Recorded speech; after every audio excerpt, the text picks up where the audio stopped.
साथियों नमस्कार, मैं वीरेंद्र राठी आपके साथ। चुनावी माहौल गर्म है पूरे हरियाणा प्रदेश के अंदर। पूरा हरियाणा प्रदेश भी विभिन्न पार्टियों के झंडे और पोस्टरों से खचाखच भरा हुआ है। प्रत्येक प्रत्याशी के गीत बजते नज़र आ रहे हैं। इसी कड़ी में आज हम एक चर्चा करेंगे विशेष रूप से रोहतक ज़िले की सबसे हॉट सीट महम विधानसभा सीट की चर्चा करेंगे। महम में किसका निकलेगा बहम और किसके सर सजेगा ताज। साथियों, प्रमुख रूप से महम के अंदर 5-6 प्रत्याशी चुनाव मैदान में हैं। प्रत्याशी तो कुछ और भी हैं, लेकिन जो मुकाबले में अपने आप को मान करके चल रहे हैं वो 5-6 प्रत्याशी ही साथियों हैं, जिनमें एक प्रत्याशी का मैं जिक्र करूं, वो प्रत्याशी बाली पहलवान जी हैं। बाली पहलवान जी कौन? जो 1996 में पहली बार महम से इनेलो के टिकट पर विधायक बने, बाद में 2000 में भी विधायक बने। हालांकि बहुत कम मार्जिन रहा था। 1996 के चुनाव में तो मार्जिन उनका केवल 200-250 वोटों का था साथियों। 2005 में ओम प्रकाश चौटाला जी ने सत्ता संभाली, भाजपा से समझौता हुआ, एक लहर बनी। वो मार्जिन भी काफ़ी कम था, करीब 5000 वोटों के आसपास का था। आज बाली पहलवान बतौर निर्दलीय प्रत्याशी के रूप में चुनाव मैदान में हैं। बड़ा गांव मोखरा उनका पड़ता है। अपने गांव से उनको बहुत कितना साथ निभाएगा ये भविष्य के गर्व की बात है। लेकिन जहां तक चुनावी वैतरणी पार करने की बात है तो काफ़ी मुश्किल चुनाव बाली पहलवान के लिए ये होगा। और बाली पहलवान स्पष्ट रूप से हम कह सकते हैं कि जीत की पोजीशन आज की तारीख में तो कम से कम साथियों उनकी नहीं है। एक प्रत्याशी साथियों पढ़ते हैं आम आदमी पार्टी के प्रत्याशी, नौजवान लड़के हैं, विकास नेहरा जी। अपने गांव को उन्होंने इकट्ठा किया। हालांकि गांवों ने पूर्ण समर्थन देने का आश्वासन किया। साथ लगते गांवों में भी उन्होंने पंचायत करके अपना सहयोग मांगने का प्रयास किया। एक गांव में तो कई पंचायतें हो चुकी हैं, लेकिन जिस प्रकार का चुनाव की उम्मीद विकास नेहरा को थी, कहीं न कहीं वो भी चुनाव उनका उस तरीके से साथियों चल नहीं पा रहा है।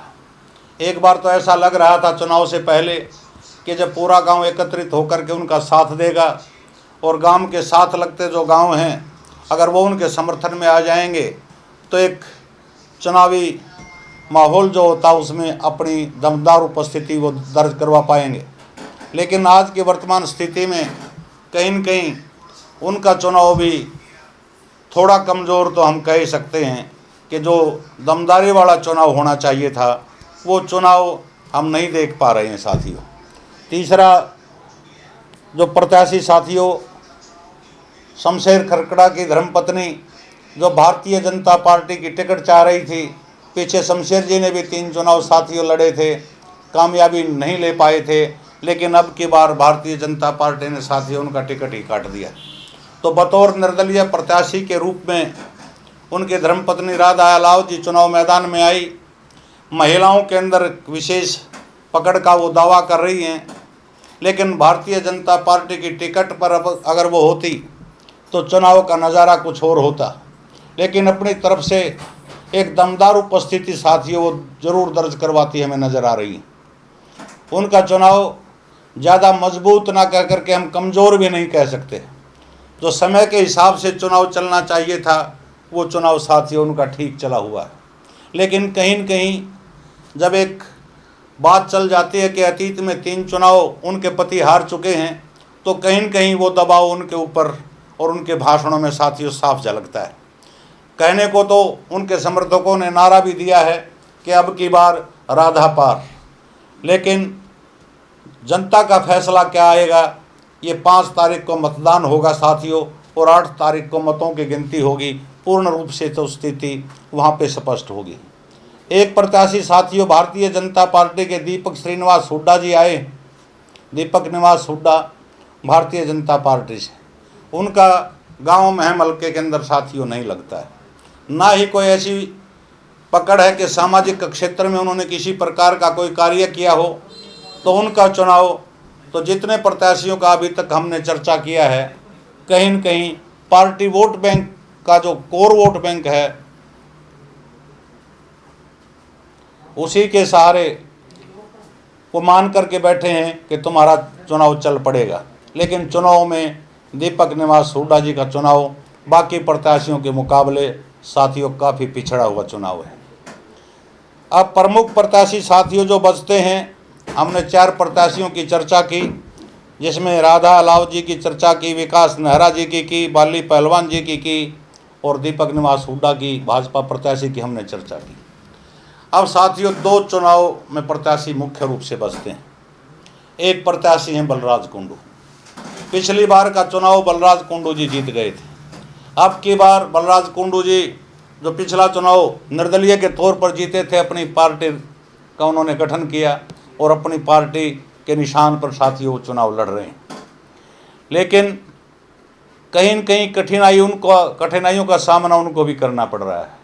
सबसे बड़ी बात, रास्ते में जो बाधा उनके वो यही है कि जब वो निर्दलीय प्रत्याशी के रूप में चुनाव जीते तो उन्होंने भारतीय जनता पार्टी को समर्थन देने का काम किया।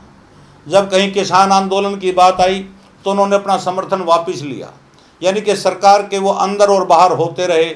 और हल्के के विकास कार्यों की जब चर्चा आती है तो जब बात आई तो वो यही कहते रहे कि मैं सत्ता में नहीं हूँ, मैं तो विपक्ष में हूँ।